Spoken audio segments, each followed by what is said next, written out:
ಮಾದಿಗೆ ದಂಡೋರದ ದಾವಣಗೆರೆ ಜಿಲ್ಲಾ ಸಮಿತಿ ವತಿಯಿಂದ ಮಾದಿಗೆ ದಂಡೋರ ಪ್ರಥಮ ರಾಜ್ಯಾಧ್ಯಕ್ಷರ ಮಾಪಣ್ಣ ಅದನೂರ್ ಅವರ ಒಂದು ನುಡಿಗಳು ಅಂದ್ರೆ ನಮಗೆ ಏನೇನು ಅವರು ಹೇಳಿದ್ದಾರೆ ಸಮಾಜಕ್ಕೆ ದುಡಿತಕ್ಕಂತ ಸಂದರ್ಭದಲ್ಲಿ ಅಂತಂದು ನಾವೆಲ್ಲರೂ ಒಟ್ಟಿಗೆ ಆಗತಕ್ಕಂತ ಒಂದು ಕಾರ್ಯಕ್ರಮ ನಮ್ಮ ಗುಡ್ಡಪ್ಪಣ್ಣವರು ಸೇರಿದ್ದಾರೆ.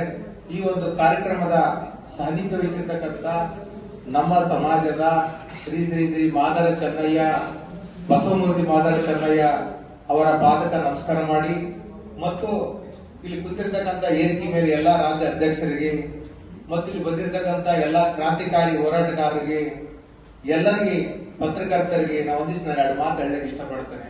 ಇವತ್ತು ಎಲ್ಲರೂ ಭಾಷಣಗಾರರೆ, ಬಟ್ ಮಾತಾಡಲಿಕ್ಕೆ ಸಮಯ ಇಲ್ಲ. ಆದ್ರೆ ಎರಡು ನಿಮಿಷದಲ್ಲಿ ಮಾತಾಡಿ ಗುರುಗಳಿಗೆ ಕೂಡ ಅವಕಾಶ. ಆ ಗುರುಗಳು ನಮಗೇನು ಆಶೀರ್ವಾದ ಮಾಡ್ತಾರೋ ಆಶೀರ್ವಾದಗಳನ್ನು ನಾವು ತಗೊಂಡು ಮುಂದೆ ಬರೋ ಮಾತನ್ನು ಹೇಳ್ತೇನೆ. ಈ ಸಂಧಾನ ಸಭೆ ನಾವು ಮೊನ್ನೆ ಬೆಳಗಾವ್ ಕಾರ್ಯಕ್ರಮದಲ್ಲಿ ಮಾದರ ಚೆನ್ನಯ್ಯ ಸ್ವಾಮೀಜಿಯ ನೇತೃತ್ವದಲ್ಲಿ ಮಾಪಣ್ಣ ಅದನೂರ್ ಅವರಿಗೆ ಅವತ್ತು ನಾವು ಬೆಳಗಾವಿಯಲ್ಲಿ ಕೂಡ ಅವರಿಗೆ ಆತ್ಮಕ ಶಾಂತಿ ಸಿಗಲಂತ ಮಾದರ ಚೆನ್ನಯ್ಯ ಅವರು ಅವತ್ತೆಲ್ಲ ಕೋರಿದೀವಿ. ಕೋರಿದ ನಂತರ ನಮ್ಮ ಈಗಿರ್ತಕ್ಕಂಥ ಮಾದೇವಪ್ಪ ಸಚಿವರು ಬಂಧುಗಳು ನೀವು ಸಂತಾನ ಸೂಚಿಸಿದ್ರಿ ಮಾಪಣ್ಣ ಅದನವರಿಗೆ, ಅದರಲ್ಲಿ ನಂದು ಒಂದು ಅವರ ಆತ್ಮಕ ಶಾಂತಿ ಸಿಗಲಿ ಅಂತ ಪೂರ್ವವಾಗಿ ಹೇಳಿದ್ರು. ಯಾಕೆ ಹೇಳಿದ್ರು ಅಂತಂದ್ರೆ ಮಾಪಣ್ಣ ಅದನವರು ಅವರು ನಮಗೆ ಎಷ್ಟು ಗೊತ್ತು ಎಲ್ಲಾ ಸಮಾಜಕ್ಕೆ ಅಷ್ಟು ಅವರು ಸಮಾಜದ ನಾಯಕ ಅಂತ ಒಂದು ಗುರುತಿಸಿಕೊಂಡಿದ್ದಾರೆ.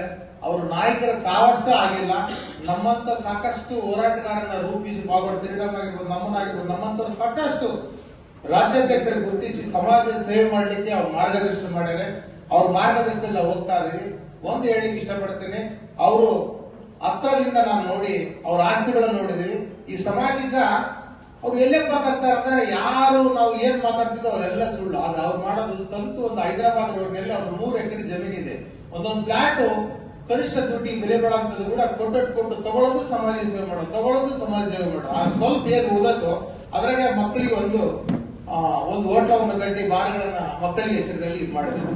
ಬಟ್ ನಾನಷ್ಟೇ ಬೇಡ ನಮ್ಮ ಮಕ್ಕಳು ದುಡಿಲಿ ಅಂತಂದು ಒಂದು ಮುಖ್ಯಮಂತ್ರಿ ಸಿದ್ದರಾಮಯ್ಯ ಅವರು ಬರುವಾಗ ಗುಲ್ಬರ್ಗದಲ್ಲಿ ಅವರು SP ಸಾಹೇಬ್ರು ಕಳಿಸಿ ನಮ್ಮವರೇ ಇದ್ರು. ಅವರು SP ಸಾಹೇಬ್ರು ಕಳಿಸಿ ಅವ್ರಿಗೆಲ್ಲ ಹೇಳಿ ಮಕ್ಕಳನ್ನ ನಿಮ್ಗೆ ಮನೆಯಲ್ಲೂ ಮಾಡ್ಲಿಕ್ಕೆ ಅವಕಾಶ ಮಾಡಿಕೊಡ್ತೀನಿ, ಯಾರು ಕಪ್ಪು ಬಾವುಟ ನೀವು ತೂರ್ಬಾರ್ದು ಅಂತ ಹೇಳಿದ್ರು. ಆಯ್ತು ಅಂತ ಅಂದ್ಬಿಟ್ಟು ಇಲ್ಲಿ ಕುಂತಿರ್ತಕ್ಕಂಥ ಅವರ ಚಿರಂಜೀವಾದಂತ ಅವರ ಮಗನ ಕೈಲಿ ಅವತ್ತು ಕಪ್ಪು ಬಾವುಟ ತೂರಿಸಿ ಆ CMಗೆ ತೆಗೆಸಂತ ಕೆಲಸ ಗುಲ್ಬರ್ಗದಲ್ಲಿ ಮಾಡಿದ್ರು.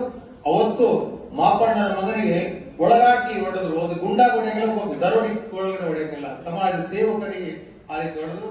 ಅಂತದೆಲ್ಲ ನಾವು ಅವರ ಒಂದು SP ಮಾತಾಡಿದ್ರು, ನಮ್ಮನಾಗಿದ್ದ SP ಮಾತಾಡಿ ಅದನ್ನೆಲ್ಲ ಗುಟ್ಟಾಗ್ರಿ ಏನ್ ಹೇಳಕ್ ಹೋಗ್ಬೇಡ್ರಿ ಅಂತ ಹೇಳಿದ್ವಿ ಬಂದ್ವಿ. ಈಗ ಆಗಿರೋದು ಒಂದೇ, ನಾವೆಲ್ಲರೂ ಬುದ್ಧಿವಂತರೆ. ಆದ್ರೆ ಒಬ್ಬರು ಮಾತು ಮೇಲೆ ಹಿಡಿಬೇಕು. ಅದು ಸಾನ್ನಿಧ್ಯ ವಹಿಸಿರ್ತಕ್ಕಂಥ ಶ್ರೀಗಳು ನುಡಿ ಮುಂದಾಗಿರ್ಬೋದು, ನಡೆ ಮುಂದಾಗಿರ್ಬೋದು, ಮತ್ತಿನ್ನು ಅವ್ರು ಯಾರು ನಾಯಕತ್ವ ತೋರಿಸ್ತಾರೆ ಅವ್ರ ನಾಯಕತ್ವದಲ್ಲಿ ನಮ್ಮ ಸಮಾಜ ಸಂಖ್ಯೆ ಆಧಾರಿತ ನಾವು ಹೊಂದಾಣಿಕೆ ಆಗಬೇಕಾಗಿದೆ. ಅನಿವಾರ್ಯ ಪ್ರಶ್ನೆ. ನಾವು ಬದುಕ್ತೀವಿ, ನಾಯಿ ಬದುಕ್ತದೆ, ನಾವು ಬದುಕದೇನಲ್ಲ. ಅದು ಎಲ್ಲಾ ಸಮುದಾಯ ಮುಟ್ಟಿರ್ತಕ್ಕಂಥ ಆರ್ಥಿಕ, ರಾಜಕೀಯ, ಶೈಕ್ಷಣಿಕವಾಗಿ ಉದ್ಯೋಗದಲ್ಲಿ ನಾವು ಹೋಗ್ಬೇಕಂದ್ರೆ ಹೊಂದಾಣಿಕೆ ಬಹಳ ಮುಖ್ಯ. ನಮ್ಮನ್ನು ನಾವೇ ಹೊಡೆಕೊಳ್ತಾ ಇದೀವಿ. ಹೊಡೆಯೋರು ಯಾರಂದ್ರೆ ನಮ್ಮಿದ್ದಿರ್ತಕ್ಕಂಥ ಸವರ್ಣರು, ನಮ್ಮ ದುಶ್ಮನ, ನಮ್ಮ ಅರ್ಥವಾಗಿರ್ತಕ್ಕಂಥವ್ರು ನಮ್ಮ ನೆಗಲ ಮೇಲೆ ಕೈಯಾಗಿ ಹೊಡಿತಕ್ಕಂಥ ನುಡಿಗಳು ನಮ್ಮ ಕಿವಿಯೊಳಗಾಗಿ ನಮ್ಮನ್ನ ದೂರ ಮಾಡ್ತಾರೆ. ಅದ್ರ ದೂರ ಆದ್ರೆ ಈ ತರ ಮಾಪಣ್ಣವ್ರ ಹೆಂಗ ನಮ್ಮನ್ನು ಬಿಟ್ಟು ಅಗಲ್ಯಾರೋ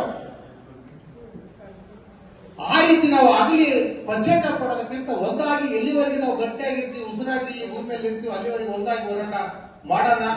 ಆ ಒಂದು ಅವರ ಆತ್ಮಕ ಶಾಂತಿ ಕೊಡ್ಲಿ ಮತ್ತು ಅವರ ಕುಟುಂಬಕ್ಕೆ, ಮಕ್ಕಳಿಗೆ ಮತ್ತು ಹೆಂಡತಿ ಅವರ ಕುಟುಂಬಕ್ಕೆ ಶಾಂತಿ ಕೊಟ್ಟು ಆ ಜಾಂಬವ ಮಾದರ ಚೆನ್ನಯ್ಯ ಎಲ್ಲ ಆರ್ಥಿಕವಾಗಿ, ದೈಹಿಕವಾಗಿ ಎಲ್ಲಾ ರಂಗದಲ್ಲಿ ಅವರನ್ನ ಉತ್ತಮವಾಗಿ ಕಾಪಾಡಲಿ ಅಂತಂದು ನಾವು ಈ ಮುಖಾಂತರ ನಾವು ಪ್ರಾರ್ಥನೆ ಮಾಡಿಕೊಳ್ತೇವೆ. ಈ ಒಂದು ಕಾರ್ಯಕ್ರಮಕ್ಕೆ ಕರೆಸಿ ಗುಡ್ಡಪ್ಪಣ್ಣವರು ನಮ್ಮನ್ನ ಎಲ್ಲಾ ನಾಯಕರನ್ನು ಒಟ್ಟಿಗೆ ಸೇರ್ತಕ್ಕಂಥ ಕೆಲಸ ಮಾಡಿದರೆ ಒಂದು ಹೊಸ ಮಾರ್ಗ ಕೊಟ್ಟಿದ್ದಾರೆ. ಅದು ಬಹಳ ಅವರಿಗೆ ಧನ್ಯವಾದಗಳು. ನಾವೆಲ್ಲ ಏನ್ ನಮ್ಮ ಮನೆಯೊಳಗೆ ಒಂದು ದೇವರ ಮಂದಿರ ನೋಡಿರಿ ನೀವೆಲ್ಲ, ದೇವರ ಮಂದಿರ ಒಳಗೆ ಒಂದು ಬೇರೆ ಪ್ರಭಾವಳಿ ಅಂತ ಇಟ್ಟಿರ್ತಾರೆ. ನಾವು ಪರಮಾತ್ಮಕ್ಕಿಂತ ಶಕ್ತಿವಂತ ಇರ್ತಾನಂತೆ. ಆದ್ರೆ ಪರಮಾತ್ಮ ಕೂಡ ಒಂದು ತಪಾಸೆ ಕೂತಾಗ ಯುದ್ಧ ಮಾಡಕ್ ಹೋದ್ರೆ ಆ ಪರಮಾತ್ಮ ಗೆದಕ್ಕಾಗಲ್ಲ. ಆಗ ಏನ್ ಮಾಡ್ಬೇಕಾದ್ರೆ ದಿನದಷ್ಟೇ ಆಗ್ತದೆ ಕೆಲಸ. ಏನ್ ತಿನ್ಬೇಕು ಅಂದಾಗ ಆತ ಗೆದ್ದಾಗ ಸೋಲ್ತಾನೆ ಅವನು ಹತ್ತು ದಿಕ್ಪಾಲಕ ಸೋತಾಗ ನೀನೇ ತಿನ್ನಂತ ಹೇಳ್ತಾನೆ ಪರಮಾತ್ಮ ತನ್ನ ದೇಹಗಳನ್ನು ತಿನ್ಕಾಂತ ಇಲ್ಲಿಗೆ ಹೃದಯ ಭಾಗದಲ್ಲಿ ಬಂದಾಗ ಆಯ್ತು ಬಿಟ್ಬಿಡೋದ ಬಿಡ್ತಾನೆ. ಈಗ ಅಂದ್ರೆ ಆತನ ಗುಡಿಯ ಮಂದಿರ ಕಳಸದ ಕೆಳಗಡೆ ಇಟ್ಟಿರ್ತಾರೆ. ಅಲ್ಲಿ ಏನ್ ಹೇಳ್ತಾನೆ ಅಂದ್ರೆ ಪರಮಾತ್ಮ ಬರಂತ ಭಕ್ತಾದಿಗಳಿಗೆ ಅವರ ದುಷ್ಟು ಏನ್ ಕೆಟ್ಟ ಮನಸ್ಸಿದೆಯಲ್ಲ ಅದನ್ನ ತಿನ್ನು, ಒಳ್ಳೆ ರೀತಿಯಲ್ಲಿ ಬಾಳಿ ಬದುಕಲಿ ಅಂತ ಇದೆ. ಹಾಗಾಗಿ ಕೆಟ್ಟದು ಒಳ್ಳೇದು ಯಾರು ಅಲ್ಲ, ಕೆಟ್ಟವನು ನನ್ನೊಳಗಿದ್ದಾನೆ, ಒಳ್ಳೆಯವರು ನನ್ನೊಳಗಿದ್ದಾನೆ. ಕೆಟ್ಟವನ್ನ ಯಾವಾಗ ಬಳಸಬೇಕು ಅವಾಗ ಬಳಸಬೇಕು, ಒಳ್ಳೆತನ ಯಾವಾಗ ಬಳಸಬೇಕು ಅವಾಗ ಬಳಸಬೇಕು ಅನ್ನೋ ಮಾತನ್ನು ಹೇಳುತ್ತಾ ಶ್ರೀಗುರು ಪಾದಕ ಮತ್ತೊಂದ್ಸಲ ನಮಸ್ಕಾರ ಮಾಡಿ ನಮ್ಗೆಲ್ಲರಿಗೆ ಗುರುಗಳಾದಂತಹ ಮಾಪಣ್ಣರು ಕೂಡ ಆತ್ಮದ ಶಾಂತಿ ಸಿಗಲಂತ ಹೇಳಿ ನಾನು ಎರಡು ಮಾತು ಮುಗಿಸಿದ್ರಿ. ಜೈ ಮಾತ್ರ, ಜೈ ಜೈ ಮಾತ್ರ.